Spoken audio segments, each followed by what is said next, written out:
Good morning out to all of you. I like seeing the snow, but on the heels of what happened here in September, I think we've probably got enough moisture, at least on the Front Range, but you never can have enough. And given that we're going to talk about water here today and the Colorado River and your all's commitment to a sustainable future for all of us in the Colorado River Basin, it's a treat to be here. Craig, you're too kind when you talk about the Udalls. There are a lot of us. It's been said that you can't spit without hitting a Udall if you're in the Southwest, and my brother Brad is here, so I could probably prove the point. Many of you, I think, know Brad and have worked with him in his various capacities as a water expert. So he ought to be giving this speech as I stand here thinking about it. But it's great to be here. I thought what I'd do is share some perspectives with all of you and give you all your due for what you're focused on accomplishing. And then, Craig, maybe we can take some questions and I can get an update from where you all are. But if you'll indulge me, I did want to share, again, some of my perspectives, some numbers, give you a bit of an update from Washington when it comes to water. But again, I just want to underline your passion and your commitment is really going to make a difference as we move towards what we've got to move towards, which is sustainability. I don't have to tell you all, but I'd like to anyway, that water shaped the West.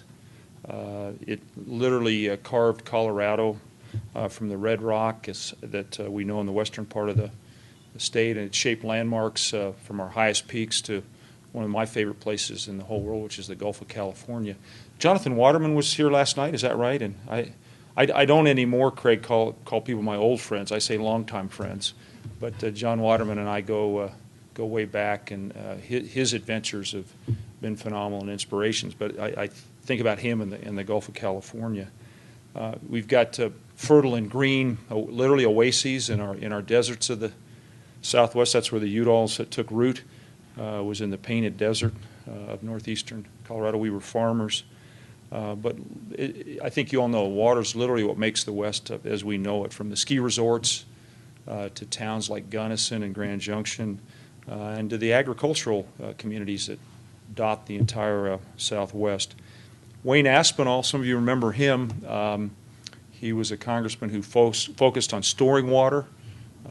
He famously said, in the West, when you touch water, you touch everything. And that's certainly the case for the Colorado River Basin. Let me just share some of the numbers and statistics with you all that are important to keep in mind. The river and its tributaries span 7 states. 40 million people depend on those tributaries in the main stem of the Colorado for their water. That water irrigates nearly 5.5 million acres of land, and it provides more than 4,200 megawatts of energy generating capacity. There are at least 22 federally recognized tribes that depend on the Colorado River, 7 national wildlife refuges, 4 recreation areas, 11 national parks. I thought there were more than that, but I'm going to go check that, and countless ecosystems and fish and wildlife species. I know it's not a surprise to any of you here, but this enormous demand coupled with climate change, and by the way, climate change is occurring. I'm going to campaign next year on that fact, by the way. But coupled with climate change and population growth, we're seeing serious challenges to the river itself, our economy, and our way of life. And we have to, in order to meet those challenges, acknowledge that the current management and current use of the river is unsustainable. We've got to start from that point. Craig, you mentioned the study that was recently presented to the Energy Committee in the Senate. I had the great privilege of chairing that oversight hearing. It's entitled the Colorado River Supply and Demand Study, and it's a rather boilerplate and bureaucratic name. It's a long-awaited study, and it's truly a groundbreaking effort authored by the U.S. Bureau of Reclamation in partnership with the 7 basin states. And it examined resource demands on the system over the next 50 years, and it analyzed various water management options so as to inform stakeholders in decision-making across the Colorado River Basin.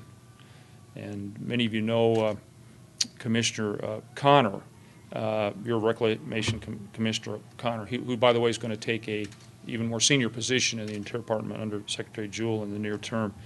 He gave a frank presentation of the study's findings. And let me summarize what he told all of us and what the study presents to us. When the Bureau looked at long-term supply projections and demand projections, the models projected that demand will exceed the available supply by more than 3.2 million acre-feet by the year 2060. That's enough water to supply 3.2 million homes. Those numbers certainly get my attention. If you look then at rising temperatures and the ongoing drought, they're only exacerbating the pressure on the Colorado River. We have insufficient rainfall and snowpacks. That's led to dwindling reservoir levels, and water managers then in turn have really difficult decisions about how to meet the water needs of cities, farmers, and the recreation economy. Now, this is a study that could sit on the shelf, gather dust, like so many do, but I'm an optimist. I believe, will use this study, and we do have time and we've got energy, as demonstrated by all of you here in this room, to reverse this trend. We know what we have to do.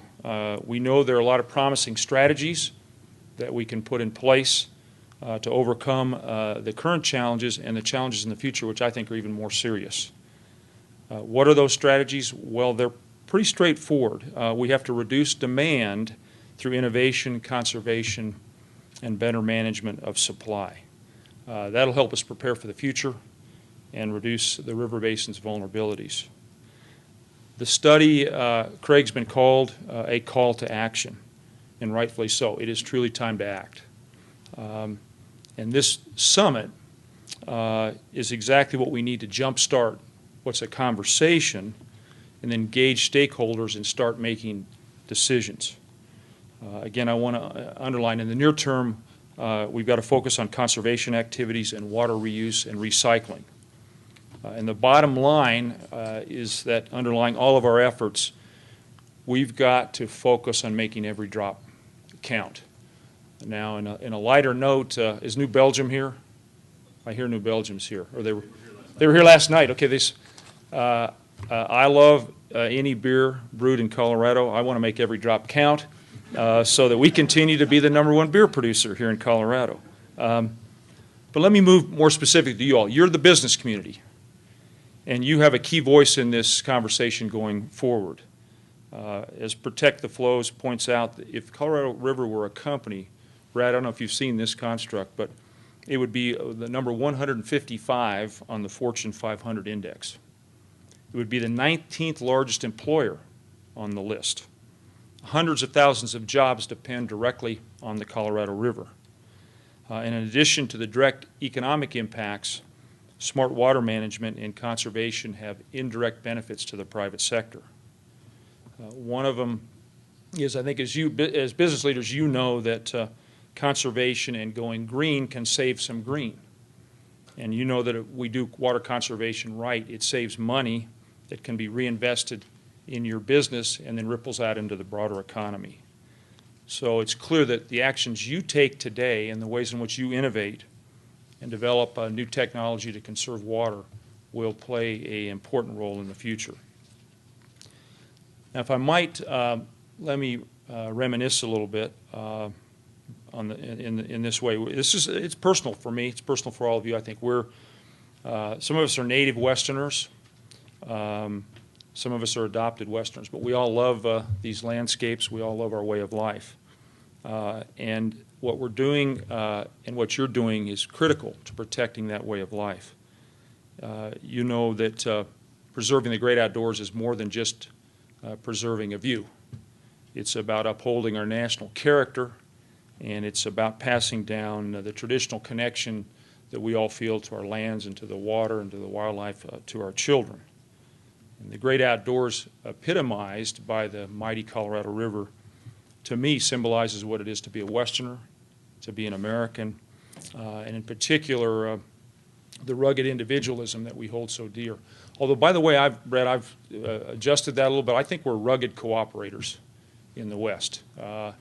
And if you think about some of the challenges we've faced recently, when I say that, we've got to be individualists. We've got to be ready and willing to, in a climbing analogy, take care of our own equipment, be fit, but you climb in a team, you respond to the floods that we just had throughout your community. So I think that we're rugged cooperators here in the West.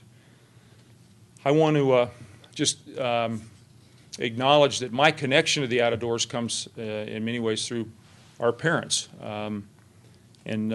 Craig was kind in mentioning my father and my uncle, but I want to set the record straight. My mother was really the conservationist in our family. She was a member of the NRA when the NRA was balanced. Am I going to get in trouble for saying that? She was an angler. She was an equestrian. She was a consummate adventurer. And she got us outside, didn't she, Brad? Often against our own wishes. But in the process, we slept under the stars. We were encouraged to take on some of the steepest mountains, ski in some of the coldest valleys. And she's really the one that sparked my passion for the outdoors. And when I took my own children out of the backcountry, it was really my mother to whom I was paying my respects and paying homage. And by the way, my daughter still goes out with me occasionally, although she's a lot quicker than I am. So she carries the bigger pack now and takes the tougher end of the rope when appropriate. So let me talk a little more broadly about the economic effect of what you all understand to be important. Nature is really the lifeblood of our economy, and Coloradans understand that by protecting our natural resources, we fuel tourism and recreation, and we provide jobs that sustain our communities. And this isn't just a talking point. The Outdoor Industry Association estimates that the outdoor recreation industry generates $646 billion in national consumer spending each year. So I think the third largest sector of our economy. Is that right, Craig? I think that's right. Supports 6.1 million direct jobs, not to mention the billions in state and local tax revenues. These are the kind of numbers I like to take to the Senate floor, by the way. And with those numbers, it's easy to make the case that conserving our lands and waters is not just a feel-good conservation approach that detractors say we should cast aside. The numbers underscore that conserving the great outdoors is a long-term investment in jobs that can't be outsourced. I want to underline that point. So we've got more work to do. We've got to keep fighting. I'm going to keep pushing every way I can, every opportunity that arises in the Senate for common sense solutions to the challenges that face us when it comes to our public lands. I want to share an example with you. Last month we were debating an important energy efficiency bill that was introduced by Senators Portman and Shaheen. A group of us, including my cousin Tom Udall, introduced an amendment that would create pilot projects for energy efficiency waste and wastewater utility treatment projects. They use a vast amount of energy and water, sometimes accounting for 30 to 40% of a municipal entity's energy outlay. And what this amendment would have done, it would have created a smart water pilot project process to improve the efficiency of water treatment and delivery systems. And if you think about it, ultimately, as we move forward in that way, that will have many benefits once those pilot projects come online and then they're more broadly implemented. The bill, wouldn't surprise you to know, fell prey to the partisanship and the gridlock that's infected Washington recently. I can talk more about that later. But let me just end on a note of gratitude. Again, I want to thank you all for the work you do. I represent the best state in the nation. With all due respect to some of you who may have come from other states. You're number two. But I just love to brag about Colorado, our people, our incredible natural resources. And your commitment is going to help me ensure that I can keep bragging wherever I am. And I want you to know my door's open. I've got a great team. Jill Ozarski's here. Jill's right here if you don't know her. She's truly the expert on much of what I'm talking about. And I want to keep our partnership alive and well and thriving and growing. So again, thank you for inviting me this morning. Let's have a conversation. Craig, back to you. Thanks a lot.